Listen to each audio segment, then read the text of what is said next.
You might have heard that Estonians invented Skype. Well, here today we have a living proof of that. Our third keynote will be Mr. Jaan Tallinn, who is one of the founding engineers of Skype, also of Kazaa and others, but has now turned to more existential matters. So it has become a sort of a tradition that the last keynote of CyCon is always forward-looking and looking to the future. So Jaan here today will talk about artificial intelligence and especially the concerns related to that. Please.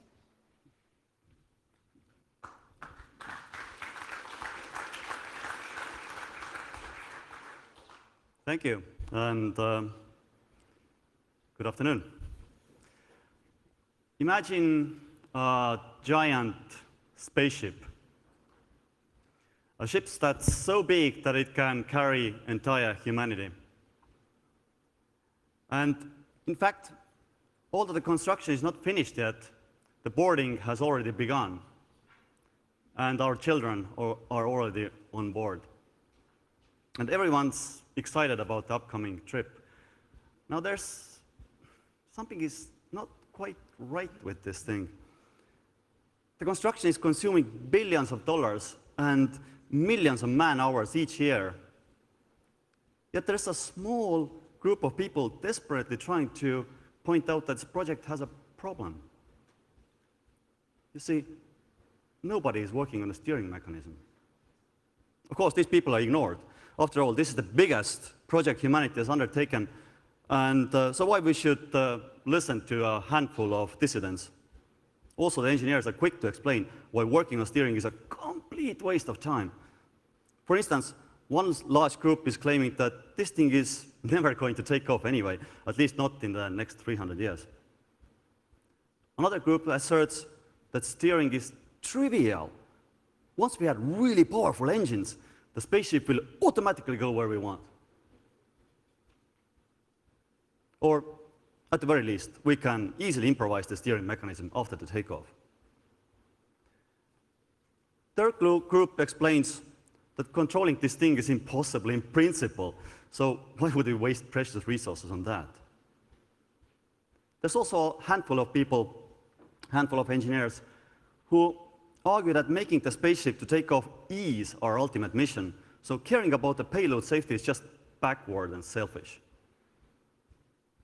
On top of that, there's also this massive peer pressure to ignore the dissidents and not signal sympathy with them, even if you feel uneasy yourself.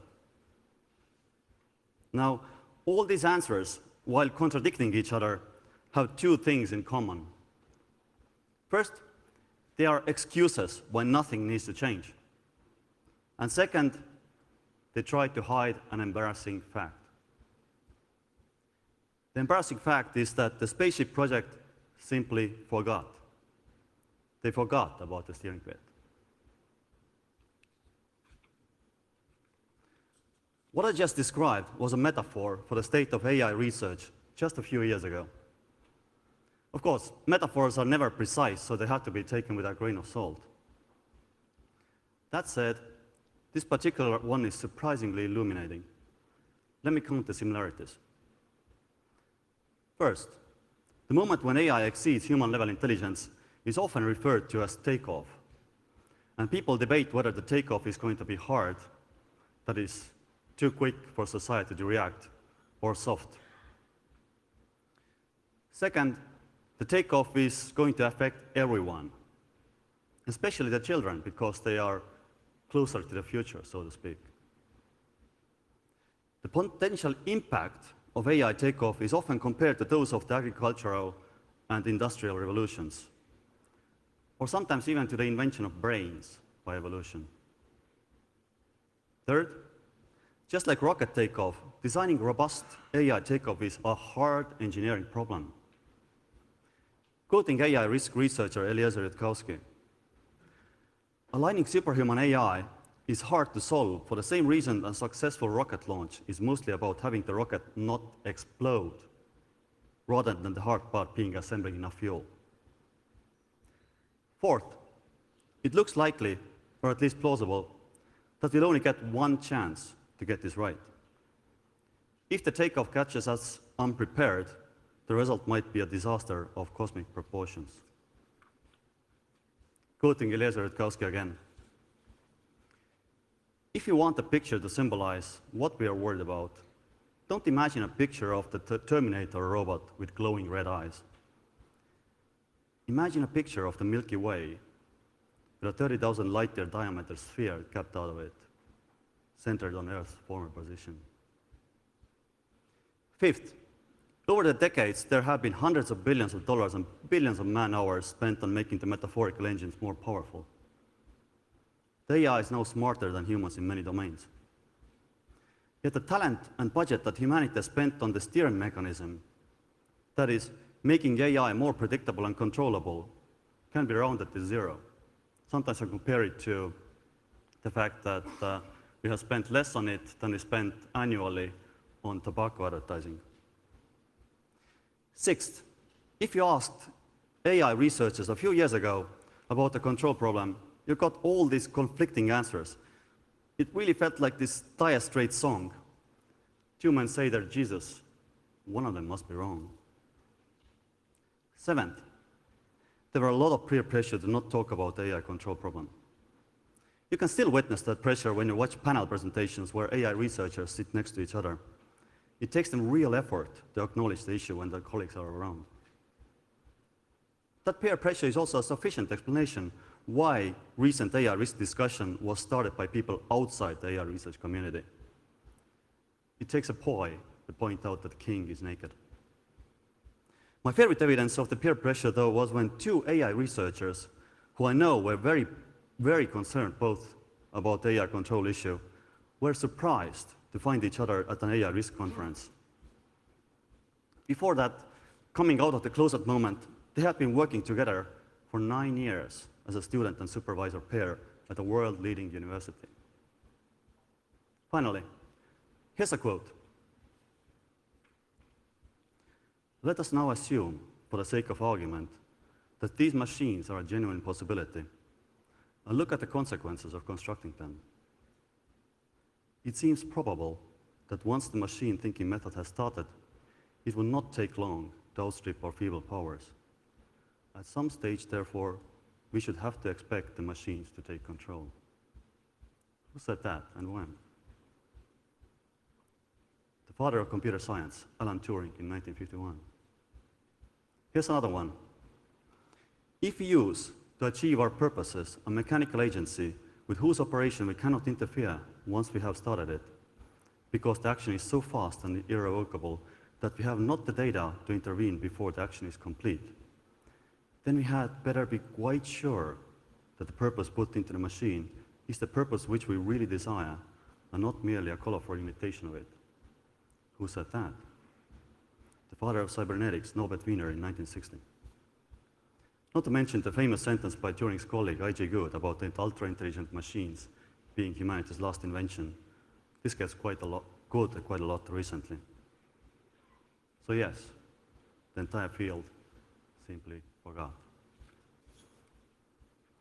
Having painted that depressing picture, let me add some good news. The situation has greatly improved over the last few years. In 2014, Nick Bostrom's superintelligence book was published. It became a New York Times bestseller and caused many people to start paying attention. In January last year, Future of Life Institute, that I am a co-founder of, held an AI risk conference in Puerto Rico. It was deliberately set up as a physical meeting between the AI risk community and the AI research community. And the tangible outcomes of the conference were, first, an open letter calling for AI safety research that was signed by many, if not the leading, if not most, the leading AI researchers. Second, Elon Musk, who was there, donated $10 million for AI safety research. Money that FLI, Future of Life Institute, has been handing out in research grants since. Perhaps most importantly, though, the conference created a bridge between the AI risk and AI research communities. It put friendly faces on inconvenient arguments and created a mutual understanding that there are reasonable people on both sides. In December last year, Center for the Study of Existential Risk at the Cambridge University received a £10 million grant from Leverhulme Trust to establish the Center for the Future of Artificial Intelligence. Since Leverhulme Trust is one of the largest private funders of science in the UK, their commitment signals that AI safety research can now be seen as part of mainstream science. Earlier this year, Open Philanthropy Project, a charitable organization founded by Facebook co-founder Dustin Moskovich, who has committed to giving away his $8 billion fortune, published a report titled Potential Risks from Advanced Artificial Intelligence, the Philanthropic Opportunity. It's an impressively thorough and well-researched document, and I suggest you look it up, that argues for more resources globally to be spent on researching how to reduce AI risks. It's also wonderful to see the peer pressure crumbling. More and more AI researchers are willing to defy the party line and say that controlling artificial intelligence is indeed an important topic that has been neglected. One reason why this delights me a lot is that I have seen something that most AI researchers haven't. I'm an Estonian, so I had a front row seat to the collapse of the Soviet Union. I saw that once the state stopped persecuting dissidents, their views were quickly adopted by others. Initially, of course, the dissident opinions were watered down and qualified to sound more moderate and reasonable. Eventually, though, the mainstream opinion became nearly identical to the original dissident position, and the few remaining hardcore dogmatists and communists were left behind. Eventually, many dissidents, as well as party members who had switched sides, became the new leaders. I see a similar process unfolding in AI circles. As of now, most AI researchers still feel the need to downplay the AI risk issues to sound moderate, but I think this is just an historical instinct. Some researchers are openly dissident and therefore leading the charge for change. In particular, I want to thank Stuart Russell, the co-author of the leading AI textbook. By the way, as an aside, I was on a panel in London yesterday with Stuart, and he's saying that he's rewriting his textbook now, and his textbook indeed is used as a the most popular textbook in academia to teach students about AI. So Stuart is rewriting it in order to reflect the new mission of AI research. And Temis Hassabis, the head of DeepMind, because they are publicly challenging the old party line in AI research community.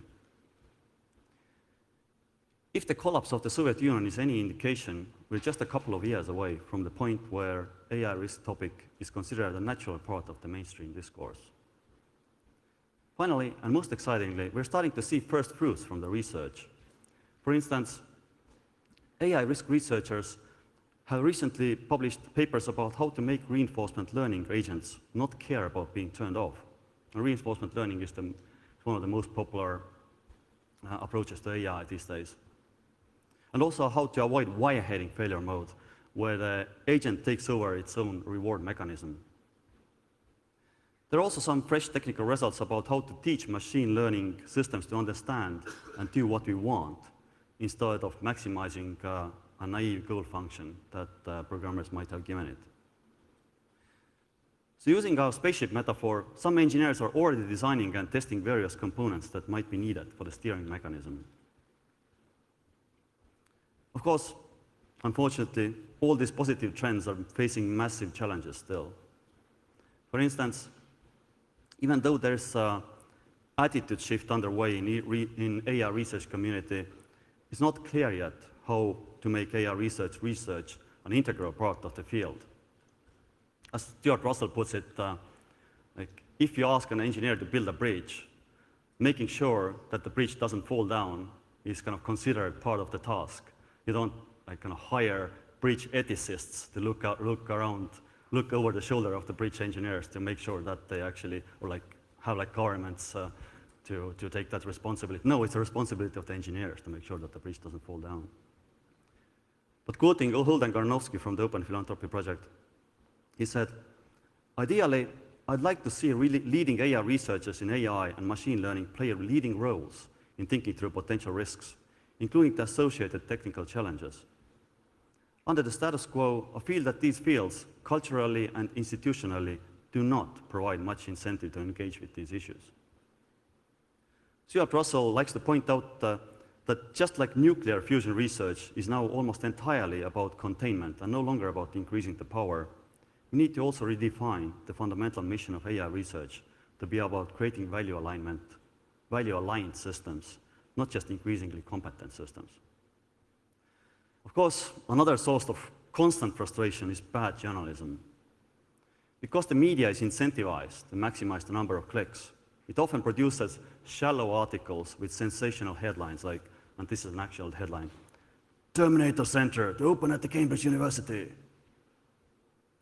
Such misrepresentation makes the AI risk arguments look silly and therefore undermines the hard-won trust between the AI risk and AI research communities. Just a couple of days I made a point to American journalists that if you count the numbers, how many future people their bad articles might affect, bad AI journalism should be called as a crime against humanity. Finally, I see a looming research talent bottleneck because improving value alignment is fundamentally harder than increasing AI competence. In the words of AI researcher Jacob Steinhardt, knowledge is something that is regularly informed by reality, whereas values are only weakly informed by reality.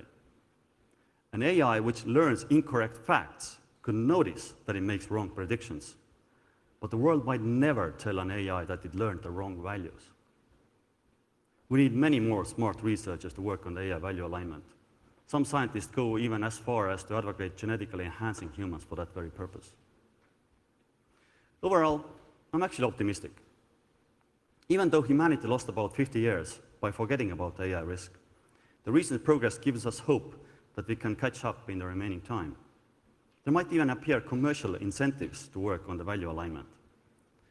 You see, increasingly autonomous robots need to avoid making gross ethical mistakes in situations that their programmers did not foresee.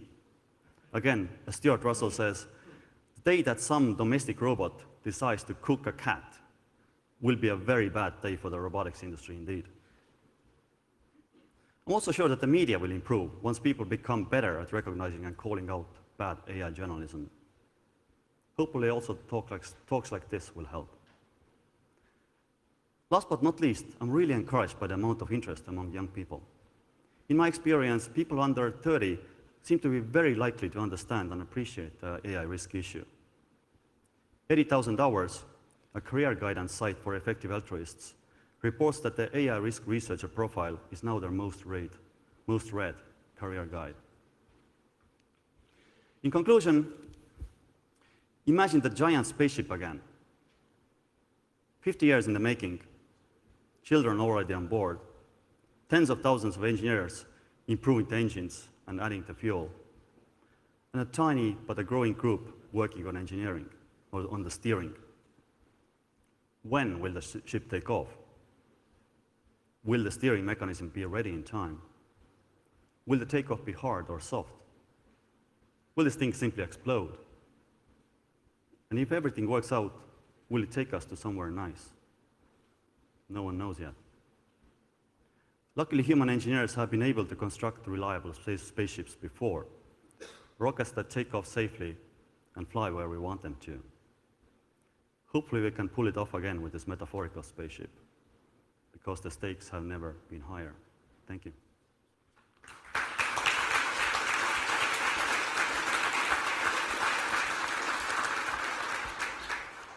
Do I see a sea of hands?